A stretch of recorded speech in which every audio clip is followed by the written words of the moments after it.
ऊपर सब कुछ डिपेंड करता है। चलिए।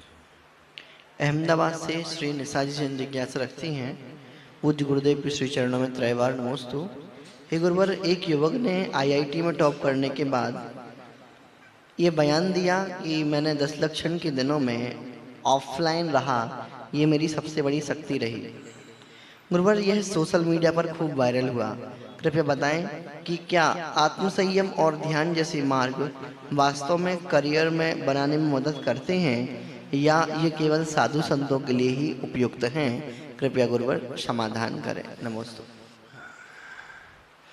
जब हम अच्छा जीवन जीते हैं, हमारी थॉट प्रोसेस बड़ी अच्छी होती है, स्वयं संयमित होते हैं, आध्यात्मिकता की ओर हम दृष्टि लाते हैं, तो नियम से हर क्षेत्र में हम प्रोग्रेस ही करते हैं।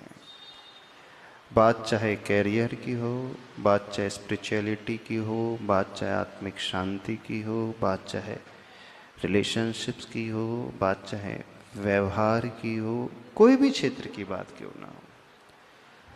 प्राय सभी लोगों ने धारणा बना करके रखी है कि आध्यात्मिक जीवन सिर्फ साधु ही जीते हैं, एक गृहस्थ, एक श्रावक आध्यात्मिकता की ओर नहीं आ सकता है।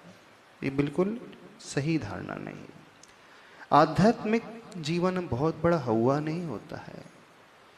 एक घर में रहने वाला एक सामान्य से व्यक्ति भी इस प्रकार की सोच को बना सकता है, और वह आध्यात्मिकता आती है जब हम हर क्षेत्र में अपने कर्तव्य का ध्यान रखते रहें। जो व्यक्ति हमेशा दृष्टि अपनी ड्यूटी की ओर रखेगा तो नियम से वो आध्यात्मिकता के निकट ही पहुंचने वाला होता है। सबसे बड़ी समस्या सबके साथ ये है कि व्यक्ति आज वर्तमान में डिस्ट्रैक्ट बहुत अधिक होता है, उसका मन बहुत जल्दी भटकता है और चारों तरफ ऐसे साधन मौजूद हैं जो आसानी से उसका मन फिसल जाता है। और सबसे बड़ा साधन आपके पास आपके इलेक्ट्रॉनिक गैजेट्स हैं, मोबाइल आदि है, और हाथ में 24 घंटे में हाथ में रहते हैं। और जब वो इंस्ट्रूमेंट आपके हाथ में रहता है तो आप शांति से तो बैठ ही नहीं सकते, उसी में लगे रहते हो।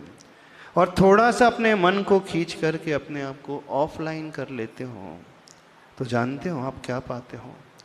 आप अपने आप को उस डिस्ट्रैक्शन से सबसे बड़े तरीके से बचाते हो, क्योंकि इस डिस्ट्रैक्शन में आप अपनी मैक्सिमम एनर्जी वेस्ट करते हो, खो देते हो। और जैसे ही व्यक्ति ये ठान लेता है कि मैं ऑफलाइन रहूँगा, तो वो कुछ एक्स्ट्रा ऑर्डिनरी कुछ नहीं करता है, वो अपनी एनर्जी को सही दिशा में यूटिलाइज करना शुरू कर देता है।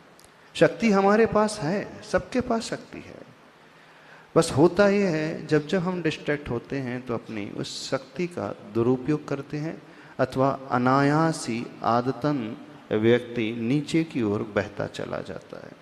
और जब वो ऑफलाइन हो जाता है, जैसा उसमें पूछा गया 10 लक्षण धर्म में, चूँकि वो IITians है, उसने ठान लिया कि इन 10 दिनों में मैं किसी भी प्रकार के ऑनलाइन कनेक्शन से दूर रहूँगा, सोशल मीडिया से दूर रहूँगा, तो सबसे बड़ी विजय होती है एक टाइम उसे अपने लिए मिल जाता है, स्वयं के लिए सोचने की बात उसके मन में आ जाती है, और वो बहुत बड़े डिस्ट्रैक्शन से अपने आप को बचा लेता है। तो सबसे पहले हम ये अध्ययन करें हम डिस्ट्रैक्ट किससे होते हैं, हमारी एनर्जी, हमारा टाइम किस में जा रहा है, कुछ फ्रूटफुल रिजल्ट निकलता भी है कि सिर्फ वेस्टेज ही होता चला जाता है।